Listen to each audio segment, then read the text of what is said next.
Hi guys, you're welcome back to my channel. If this is your first time coming across my YouTube channel, my name is Nancy, and in today's tutorial, I'm going to be showing you how to make a palazzo pant trouser with a draped side ruffle. So if this is something you're interested in learning, keep watching and let's get started. So the name of this fabric is called an Ankara print fabric, and I would be making use of 2.5 yards. For a plus size person, you should make use of 3 yards. So the first step is to draft the front piece of the pants. Now I folded this fabric into two. To know the wideness of the fold you need for the front piece of this pant, you divide your hip circumference by 4 inches, then you add extra 5 inches allowance to the side. So the top of this fabric is the waistline for the front piece. Now for this purpose, I would subtract my waistband from the waistline. I want my waistband to be 1.5 inches wide, so I subtracted 1.5 inches from the top of the waistline. The next line is the hip line. My hip line is 9.5 inches.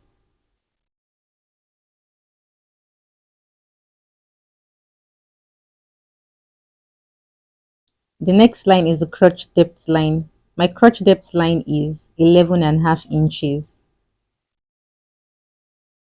The next step is the tie line. To get the tie line, I would mark 2 inches below the crotch depth line. Now I have my waistline, which is at the top, then the hip line, the crotch depth line, and the tie line. On the hip line, I would place my hip circumference divided by 4 inches. And then I would add extra 1 inch sewing allowance to the side. Now I ruled a straight line across this point to meet the crotch depth line, vertically upward to also meet the waistline. The next step is to mark the crotch extension on this side of the crotch line. To get the crotch extension, you divide your hip circumference by 4 and then you further divide it by 4 again. Then you mark. Now I went ahead to use the curved side of my ruler to connect this point to meet this straight line in order to form the crotch curve.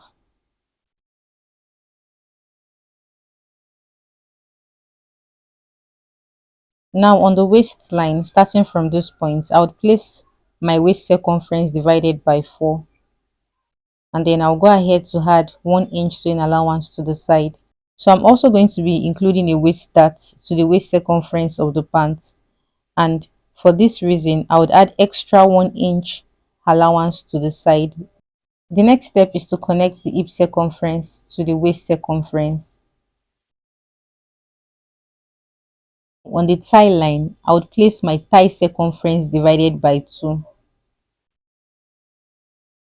Now I went ahead to add extra 1 inch allowance to the thigh circumference. Then I connected it to the crotch extension as shown.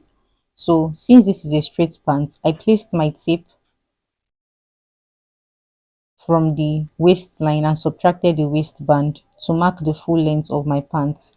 So I want the full length of my pants to be 43 inches, so I added extra sewing allowance to the hem to make it 45 inches. So since this is a straight pant, to know the circumference of the leg opening you need, you place your tape on your thigh circumference with the sewing allowance included, and whatever you have, you place it back on the hem line to mark the circumference of the leg opening. Now I'm going to connect the circumference of my leg opening to meet the thigh circumference. Now I'll go ahead to trim out the front piece of the pants following the direction of the chalk.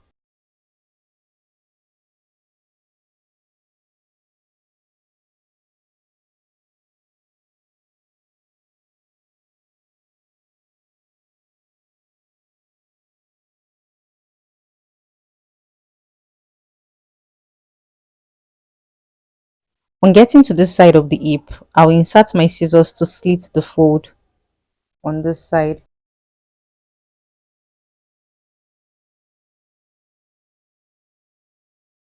So this is all for the front piece.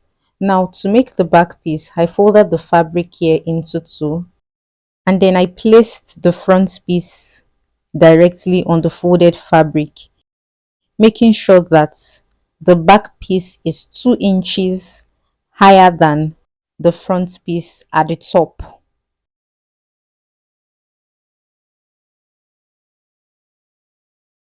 When making this type of pants, the back piece of the pants should be larger than the front piece, and for this reason I would be adding allowances to the side of the back piece. Now on the waistline I would add extra 2 inches allowance to the side, and on the hip line I would add extra 2 inches allowance to the side. For the crotch extension, I usually use 2.5 inches for a small size person and then 3 inches for a big size person. So I'll be marking 2.5 inches for my crotch extension. After I've done this, I'll go ahead to connect the 3 points together to form the crotch curve for the back piece.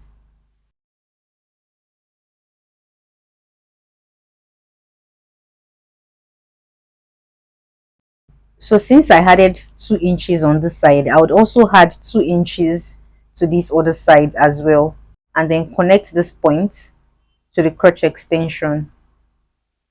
So I get to the M.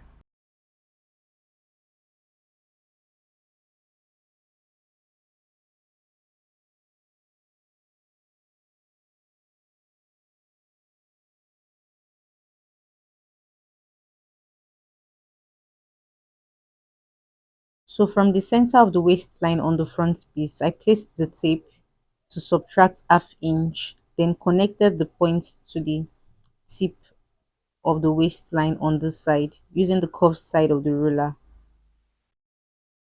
So this will help us to eliminate any excess fold at the center of the front piece. Now for your butt to sit properly, you need to make sure that the waistline for the back piece is higher than the front piece. Now I place the tape on the center of the front piece, making sure that it's 1.5 inches above the waistline.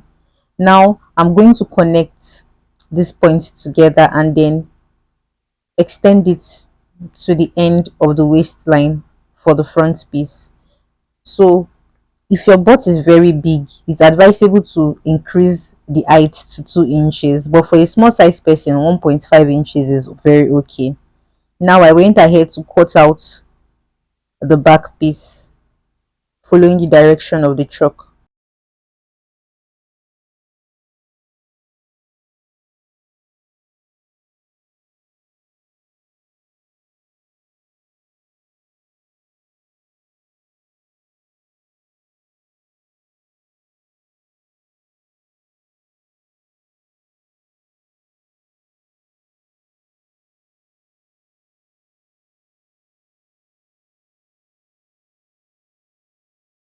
The next step is to mark the waist dart. So I usually use my nipple to nipple distance to get the dart.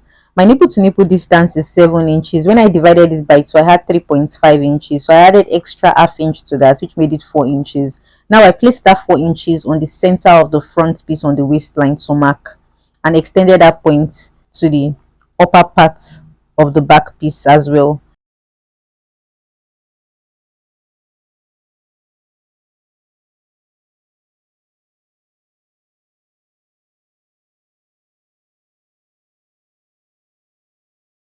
Now I'm going to take the front piece of the pant to stitch the crotch curve following the direction of the chalk, and to also stitch the crotch curve on the back piece as well by half inch. After stitching the crotch curve, I'll go ahead to spread out the front piece of the pant to extend the waist dart to a length of 5 inches. I'll take the pant to the sewing machine to stitch the dart by half inch, and on this side I notched. I would also make a length of 5 inches, then I'll stitch the dart by half inch as well. So for the back piece of this pants, I would spread it out and then I would extend the waist dart to a length of 5 inches. I also marked a length of 5 inches on the second dart from this notch point to stitch the dart by half inch. After stitching the dart on the front piece, this is how it should be, and for the back piece, this is how it should be as well. So this is the front piece of the pants, and the next step is to make the extended side drapes. First of all, you should take note that this is the wrong side of the fabric.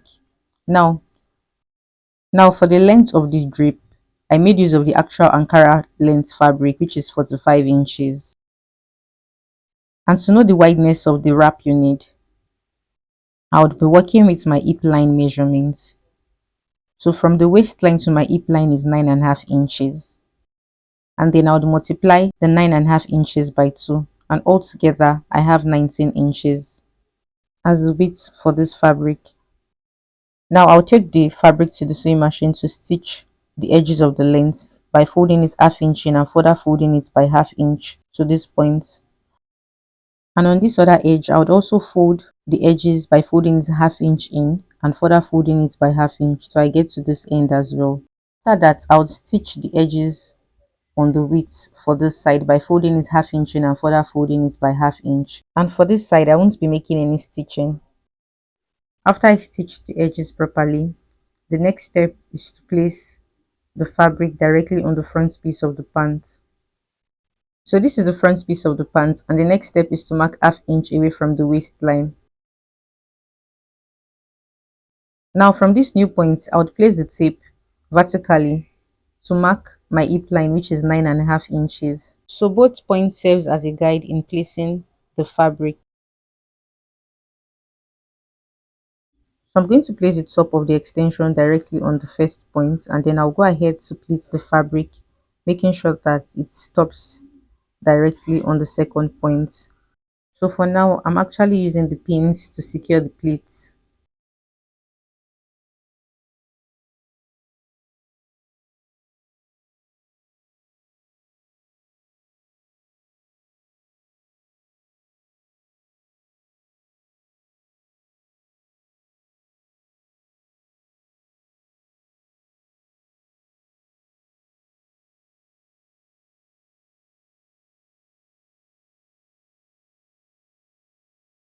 So I'm going to take the front piece to my sewing machine to stitch the edges of the extension here by half inch, following the direction of my finger. After the extension has been secured, I placed the back piece of my pants directly on the front piece. So take note that the back piece of the pants is wider than the front piece, so there is no cause for alarm. And also, I'm going to stitch this side of the pants that has the pleating together by half inch, following the direction of my finger.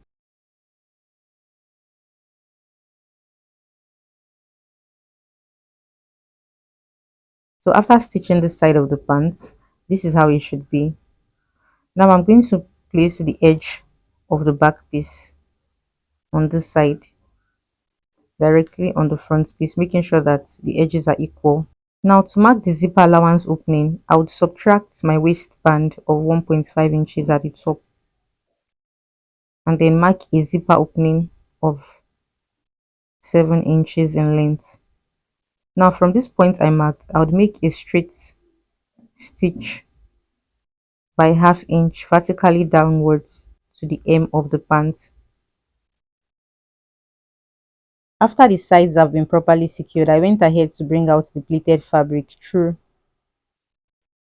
the waist circumference so I don't do the mistake of stitching it together. Alright, so on the crotch line, I would make sure that both lines align with each other, then I pinned it together. Now I'll take the pant to the sewing machine to stitch the edges following the direction of the choke.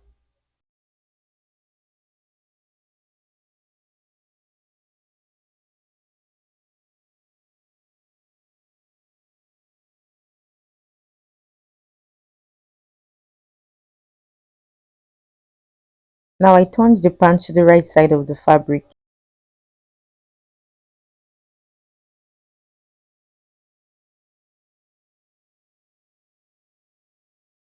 The next step is on how to make the waistband for this pant. So I'll go ahead to take the measurements of the waist circumference with the zipper allowance included. So the waist circumference with the zipper allowance included is 30 inches. This simply means that the width of the waistband should also be 30 inches.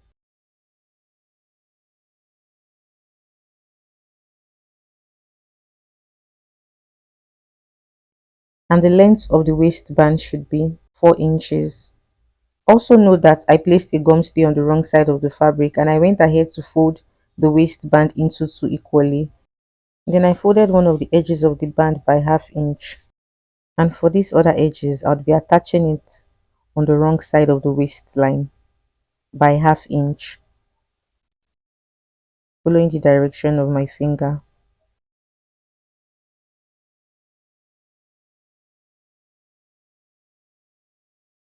Now I'm going to go ahead to fold the waistband into two equally, making sure that it covers the seams, and then I'll stitch the edges of the waistband following the direction of my finger.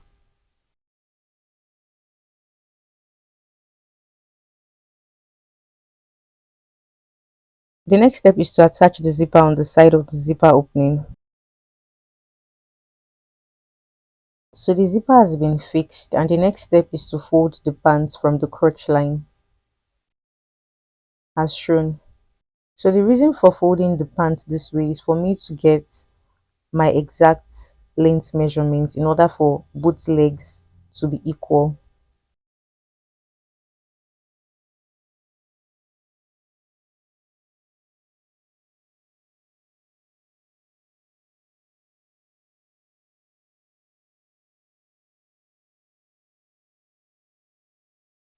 So I'm going to place my measuring tape from the waistline to mark my desired length on the pants.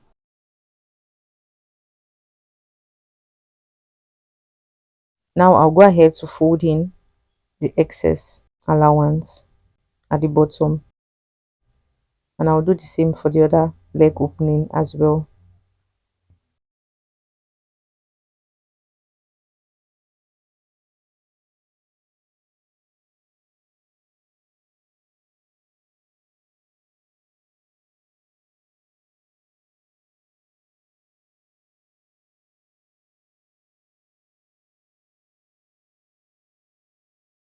So to properly secure the hem, I would fold in the edges of the hem by ½ inch inward. Then take this to the sewing machine to make a straight stitch following the direction of my finger, and I would also do the same for the second opening. The final step is to tack the draped fabric. So by the side of the zipper and at the top of the waistline, I would mark 1 inch. Then from that 1 inch, I'll go ahead to mark a distance of 3 inches. After I've done this, I would bring forth the draped fabric, then drape it in such a way that it's properly relaxed on the center front. The wideness of the drape on this side should be 3 inches as well. Then I'll take the pan to the sewing machine to stitch directly on this draped side here, making sure that the stitching is very close to the zipper but not directly on the zipper, so you can easily open the zipper.